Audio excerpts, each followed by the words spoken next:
China is the most populated nation on Earth and home to a booming organ transplant industry. However, over the past decade, reports have emerged that the majority of organs are not sourced from death row prisoners and donations, as stated by officials, but rather from innocent prisoners of conscience murdered on demand. Researchers across the globe are uncovering new evidence that shows the true nature and scale of these abuses. In June 2016, 3 independent investigators jointly published a 680-page report of irrefutable evidence. China, to my knowledge, is the only country in the world where the government-run industrial program kills people and sells their organs. Endless hospitals in here. We go into them in great detail. We're talking about a very large hospital, endless amounts of transplant surgeons and transplant teams. I was really surprised how high the number was. I mean, as I say, it's multiple to between 6 and 10 of the official figures. Hearings were held by the U.S. Congress, the British Parliament, the European Parliament, and the Canadian Parliament. The U.S. House of Representatives unanimously passed a resolution condemning the systematic state-sanctioned organ harvesting from non-consenting prisoners of conscience.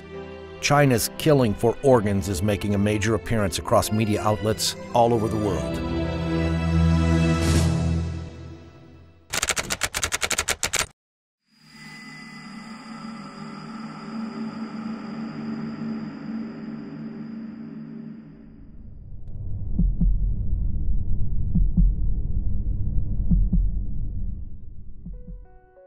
In 2006, it first came to light that prisoners of conscience were being killed on demand for organ transplants in secret detention facilities throughout China. The first 2 researchers to investigate were David Kilgore, former Canadian Secretary of State for Asia Pacific, and David Matas, an international human rights lawyer. When we started in 2006, I didn't know where the trials would lead or what the conclusion would be. The initial surprise and disappointment was that this was true, that it was happening throughout China, and it was happening from 2001 to the date of our report. Kilgore and Matas released their first report in July 2006 and later published the book Bloody Harvest. Around the same time, Ethan Gutman, an independent investigative journalist based in London, he spent 7 years doing his own research before publishing The Slaughter in 2014. We made the point that it was really prisoners of conscience, we believe, are making up the bulk of these organs that are out there. And we came, as David Kilgore and David Matas and I, came to this from the same conclusion from very different, using very different procedures, but we did come to that conclusion. The investigators joined forces, researched hundreds of transplant hospitals in China, and released their new report in 2016. The 3 investigators were nominated for the Nobel Peace Prize for their work.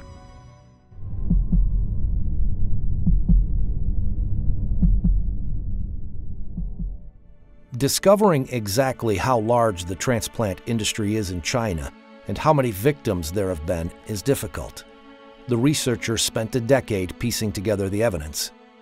For example, in September 2013, Director Zhu Jiye of the Liver Transplant Center at the People's Hospital of Peking University told China Economic Weekly, "Our hospital conducted 4,000 liver and kidney transplants within a particular year." So we had to cross-check everything.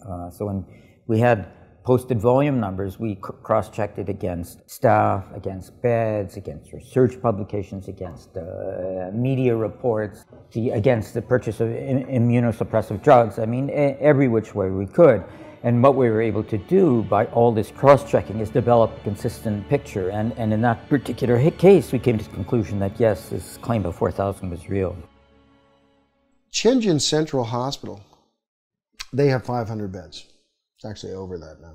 500 dedicated transplant beds. Now, they were claiming in their internal communications at several points to be doing 131% occupancy. What that means, again, 20 to 30-day stay, what it suggests is they're doing about 5,000 transplants per year. These examples show that China's official claim of 10,000 transplants per year is easily surpassed by just a few hospitals. But these two hospitals are just the tip of the iceberg. The investigators found that more than 1,000 transplant hospitals applied for permits from the Ministry of Health in 2007 to continue doing transplants. That suggests these hospitals met the ministry's minimum capacity requirement for transplant centers it certifies. 169 were eventually selected. If you assume hospitals just operating at the minimums, never mind our actual estimate is closer to 100,000 a year. The researchers found other evidence of a massive transplant system, some of it from Chinese officials themselves. He Xiaoxun, a member of the expert committee of the Human Organ Donation Commission, stated, "The number of transplants increased by 10 times between 1999 and 2000, and further tripled by 2005. That's a 30-fold increase in 6 years." Wu Mengchao, known as the father of liver surgery in China, told the media in 2011, "China now performs the most liver transplants in the world." Since 2000, the entire United States has performed an average of about 6,000 liver transplants a year. This could be matched by just a few hospitals in China. That they had this endless supply of organs available on demand, and the only limit was capacity. And so what you saw after 2001 was this huge building boom. New beds, new wings, new hospitals focused on transplants. And so that the volume, when the system's operating at capacity, increased year by year. The report shows that just the 169 hospitals approved by the Ministry of Health could have performed over 1 million transplants since the year 2000. Many more hospitals were also doing transplants despite not having been certified.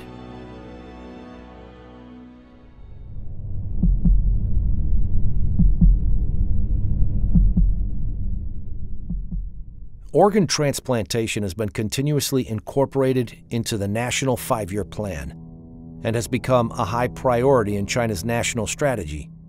A large number of organ transplant research and training projects are funded under the major national programs and funds. The investigators found that China International Transplantation Network Assistance Center, CITNAC, listed transplant prices for foreigners on its archived website. It was bringing in about $9 or $10 billion a year, this industrial transplant operation going on across China now. It's a lot of money. A lot of hospitals are financing a lot of their activities through that.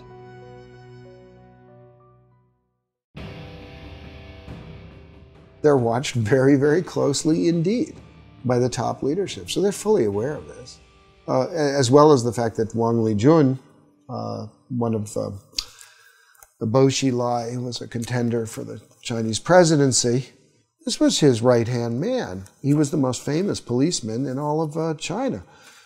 Here he is directing organ trafficking. I mean, he had a center which did this. He was given an award for doing this, and specifically for coming up with a new lethal injection method. He did thousands of transplants by his own admission in the award ceremony. He talks about that. CITNAC website stated, "We need to give all of the thanks to the government for the support extended for our completing such a large number of organ transplants every year. This is a one-of-a-kind in the world."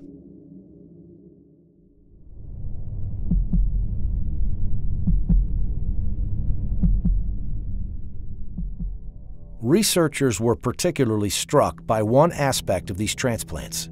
Unlike anywhere else in the world, they were being done on demand.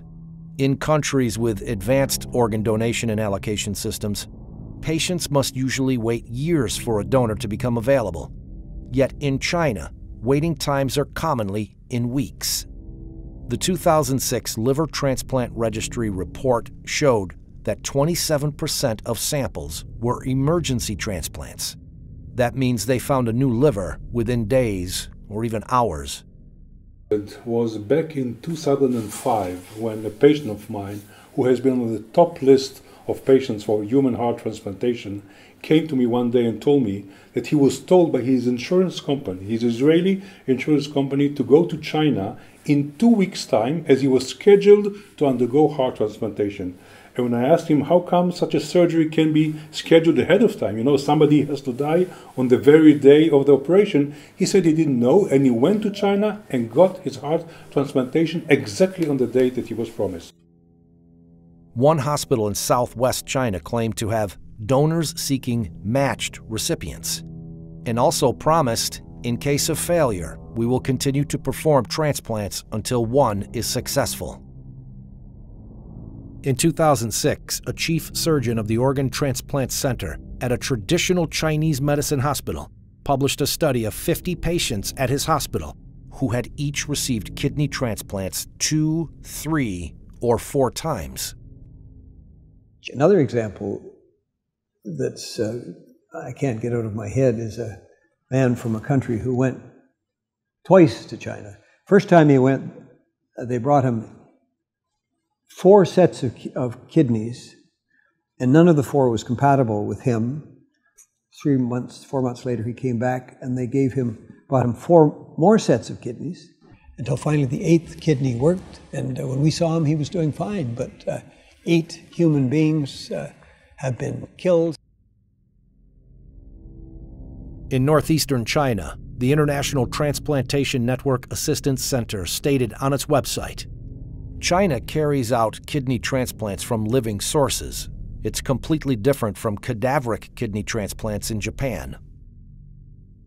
Because they have a bank of live donors waiting to get a match on the computer. Like some horrible restaurant where you go in and see a lobster and say, I want that lobster, and the lobster's killed.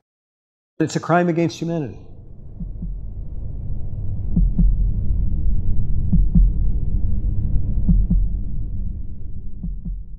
The Chinese government claimed that the vast majority of organs came from death row prisoners, and later, donations.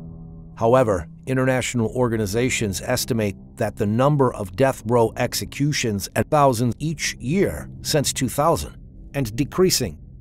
Chinese tradition requires that bodies remain whole after death. There was no organ donation system in China before 2010. Even today, there are very few donations. Therefore, these two sources combined account for only a tiny fraction of all transplants performed in China.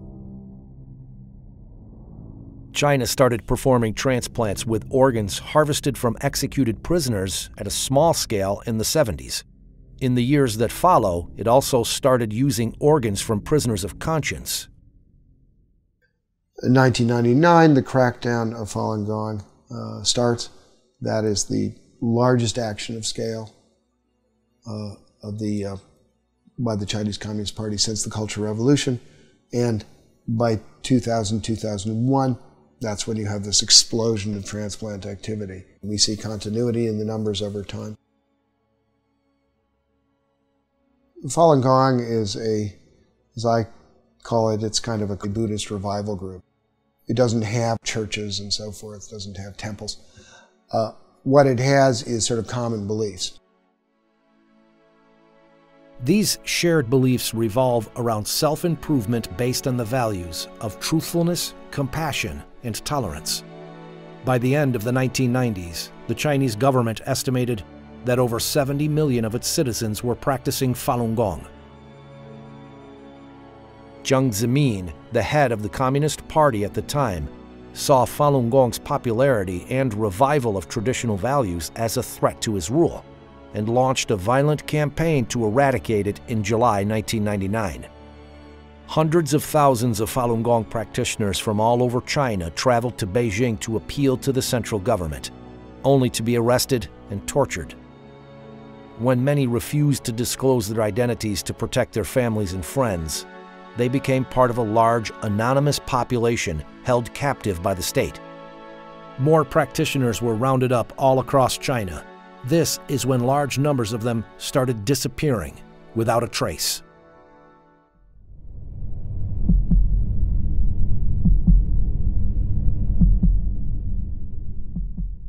The official line in terms of repression of Falun Gong. The party is bankrupt them, financially ruin their reputations, destroy them physically. So that the vilification is destroying their reputations. The organ transplants is destroying them physically. There's the physical examinations, the blood testing, the organ examination, which have no other explanation than suitability for transplant. It was like convert or die. Convert or die. Turn in your friends or die. United States-sponsored genocide. We did not expect, after the Holocaust, to see this kind of medical corruption come round again.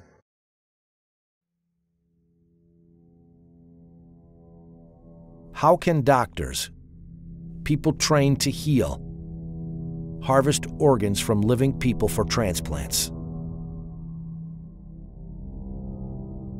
Educated and raised in China, Enver Tohti is an ethnic Uyghur surgeon, currently living in London. He was told to extract the organs from a living prisoner in 1995. They made you disabled to think yourself. My whole body just became a robot, just performed to do what I have been programmed to do. So anybody, if they label it themselves other than communism, Communist Party or member, then they will be treated as an enemy of the state. Therefore, they are not even qualified as human beings, and therefore they are subject to whatever punishment is available. They made you genuinely believe what you are doing is for a good cause. It is little later I realized I shortened this man's life. That is equal to a killer. I killed him. This thing is haunting me. I have to tell the world to release the things inside my heart to get a little relief.